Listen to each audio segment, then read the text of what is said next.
Hello friends, in this video we will be taking care of chapter number 2 economic methods and questions. Basically हम आपको इसमें methods बताएंगे कि किस तरीके से इकोनॉमिक मॉडल्स क्रिएट किए जाते हैं. आइए स्टार्ट करते हैं फर्स्ट टॉपिक से. Is college worth it? Well, college is a big investment, not only in terms of money you spend but your time as well, since you could do a part-time job in that time period. As with any other investment, you would like to know how a college education is going to pay you back, what are the returns to education, and how would you measure it. In this chapter, we will answer such questions. The scientific method. Here we will talk about empiricism, जो आपने last chapter में भी पढ़ा था, that is using data to analyze the world is at the heart of all scientific analysis. तो basically scientific analysis data पर काम करता है. The scientific method is the name for ongoing process that economists use to develop models of the world and evaluate those models by testing them with the data. Testing models with data enables economists to separate the good models, those that make predictions that are mostly consistent with the data, from the bad models. तो basically जो भी वो model बनाते हैं scientist और फिर उसको वो डेटा के साथ जब कंपेयर करते हैं तो अगर तो उन्हें लगता है कि डेटा उसको बैक कर रहा है तो it is considered a good model और otherwise it's a bad model. By cycling through the two steps, developing models and testing them, economists can move towards models that better explain the past and even partially predict the future as well. Models and data. तो अब obviously आपने अभी तक यही देखा कि models जो बनते हैं उनको वो अच्छे बने हैं कि नहीं बने हैं वो डिपेंड करता है कि डेटा उसको कितना सपोर्ट कर रहा है उनके चीज़ों को. फॉर एग्जांपल आप एक लॉ पढ़ते हैं, लॉ ऑफ डिमांड, जो कहता है प्राइस कम होगा तो डिमांड बढ़ेगा, प्राइस बढ़ेगा तो डिमांड कम होगा. तो आप फिर डेटा देखते हैं क्या ऐसा वाकई में हुआ, और अगर कंसिस्टेंटली ऐसा हो रहा है तो फिर वी से कि okay our model is acceptable. तो आइए पढ़ते हैं मॉडल्स इन डेटा के बारे में.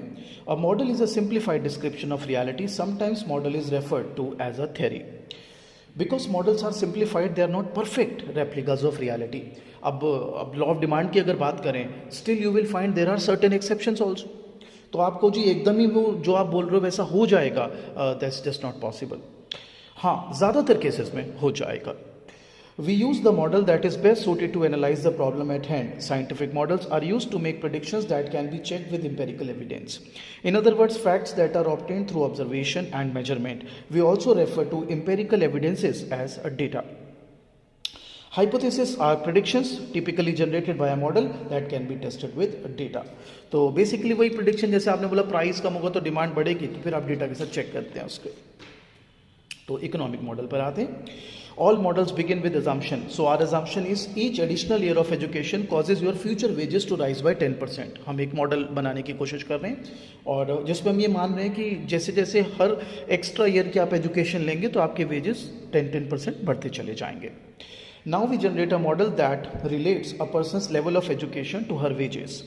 Increasing a wage by 10% is the same as multiplying the wage by 1 plus 0.10, that is 1.10. For example, if someone earns $15 per hour with 13 years of education, then we predict that a 14th year of education will cause her hourly wage rate to rise up to 16.5. Economists use assumptions to derive other implications. For example, the returns to education assumption implies that 2 additional years of education will increase earning by 10% twice over, so producing a 21% total increase. In principle, we can apply this analysis to any number of years of education. The model that we have derived is referred to as return to education model. अब इसकी दो properties हम देखते हैं बच्चों.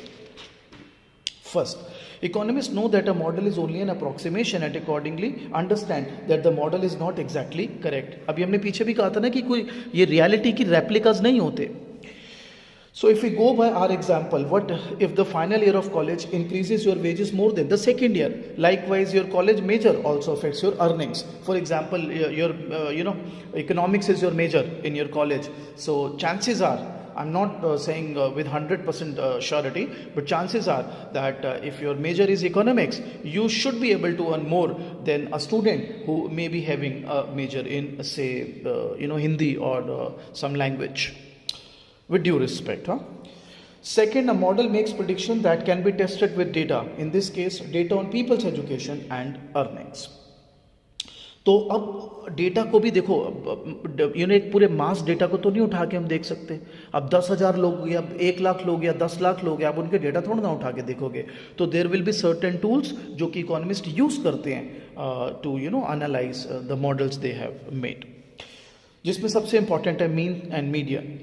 So the mean or average is the sum of all the different values divided by the number of values. For example, we have A, B, C. उनके weights दिए हुए हैं 78, 82 and 80. You add them, divide by 3 and that is mean. Just an average. Median. Median is calculated by ordering the numbers from least to greatest and then finding the value halfway through it. For example, we have A 24, 26, 35, 57. Then the formula is n plus 1 by 2. So 5 plus 1 by 2, that is third. Third item is 26. When there are even numbers of item in the list, then we can use this as, अब देखिए 1, 2, 3, 4, 5, 6. You've got 6 number. So the formula is still n plus 1 by 2. 6 plus 1 by 2 is 3.5. So you take the third item and the fourth item and divide that by 2. Economists use both of the above method, that is mean and median, to formulate their models and help government in policy making. क्योंकि पूरा data तो देखना भी कोई खास, एक तो time consuming और उतना कोई यूजफुल भी नहीं है। Argument by anecdote. Education is not destiny. There are some people with lots of education who earn very little and there are some people with little education who earn a lot. अब आपके सामने 2 classic example आ रहे हैं। Bill Gates is a Harvard dropout and Mark Zuckerberg also dropped out of Harvard. And how much they earn? We all know.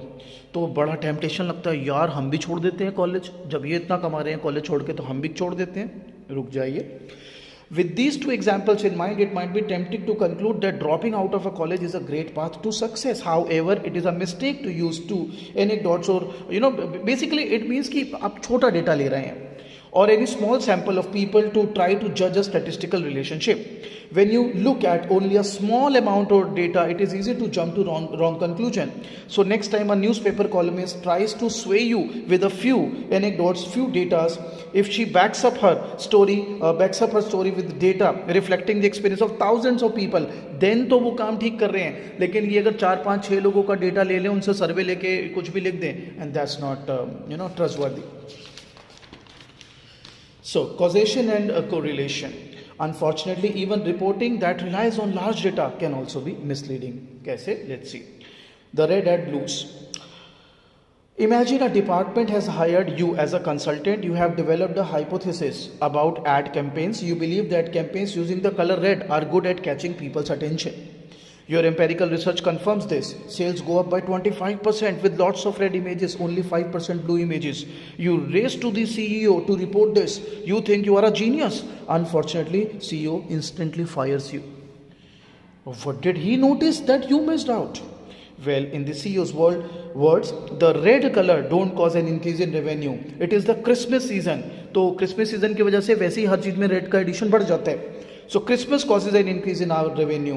It also causes an increase in the use of red in our ads. If we ran blue ads in December, our revenue would still rise by 25% because due to Christmas or due to festivities, sales बढ़ जाती है. So causation versus correlation. Causation occurs when one thing directly affects another, like turning on the stove causes the water in the kettle to boil. Here temperature is a variable. Variable is a changing factor or characteristic. Correlation means that 2 variables tend to change at the same time. There are 3 types of correlation. Positive. It implies that 2 variables tend to move in the same direction. For example, surveys reveal that people who have a relatively high income are more likely to be married than people who have a relatively low income. Here we say that the variable of income and marital status are positively correlated. Negative correlation. It implies that the 2 variables tend to move in opposite direction. For example, people with high level of education are less likely to be unemployed. Here variable of education and unemployment are negatively correlated. Zero correlation. When 2 variables are not related, the number of friends you have likely has no relation on whether your address is on even or odd side of the street. When correlation does not imply causality. Omitted variable. Well, it is something that has been left out of a study that, if included, would explain why 2 variables are correlated. Recall that the amount of red content in ads is positive related to the growth of sale.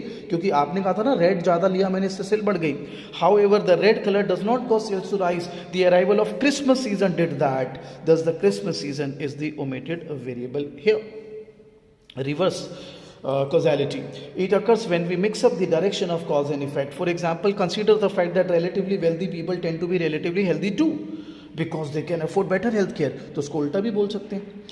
However, there could be a reverse case. Better health may cause greater wealth. आप अच्छे healthy होंगे, काम ज़्यादा करेंगे. Experimental economics and natural economics. Well, पहले तो experiment क्या होता है. An experiment is a controlled method of investing casual relationship among variables. For example, the food and drug administration requires pharmaceutical company to run carefully designed experiments to provide evidence that new drugs work before they are approved for use by the general public. Randomization. Well, it is the assignment of subject by chance rather than by choice to a treatment group or a control group. एक example से सीखते हैं. Now consider an economic experiment. Suppose that we want to know what difference a college degree makes. We could take 1,000 high school students who cannot afford college but would like to attend if it were free. Randomly place 500 of them into a treatment group where they had all their college expenses paid, and the other 500 students would be placed in a control group. Thus, we would keep track of all the original 1,000 students, including the 500 control group students who were not able to go to college because they could not afford it. We would use periodic surveys during their adult lives to see how the wages in the group that got a college education compare with wages of the group that did not attend college. This experiment would test the hypothesis that a college education causes your wages to rise. हालांकि कुछ problem है. एक तो costly बड़े कई बार हो जाता है अगर बड़ा डेटा हो आपके पास. इमीडिएट आंसर नहीं मिलेंगे क्योंकि आपने उनकी अडल्ट लाइफ तक जाना पड़ेगा, over a period of time check करना पड़ेगा. समटाइम्स पुअरली रन करते हैं, आपको जो बेस्ट मेथड अप्लाई करना है वो नहीं करते आप, और कुछ डिज़ाइन ही बैडली होते हैं. मतलब जो एक्सपेरिमेंट कर रहा है उस एक्सपेरिमेंट क्यों कर रहा है, ऑब्जेक्टिव सही नहीं सेट करा या उसको अच्छे से प्लान नहीं कर पाया. Natural experiment. Well, it is an empirical study in which some process are out of the control of the experimenter and has assigned subject to control and treatment groups in a random way. So if you want the notes, you can WhatsApp me at this number and for doubts also. I hope this video helps. मेरे hand written notes कर लीजिए, reading करने की फिर ज़रूरत नहीं है.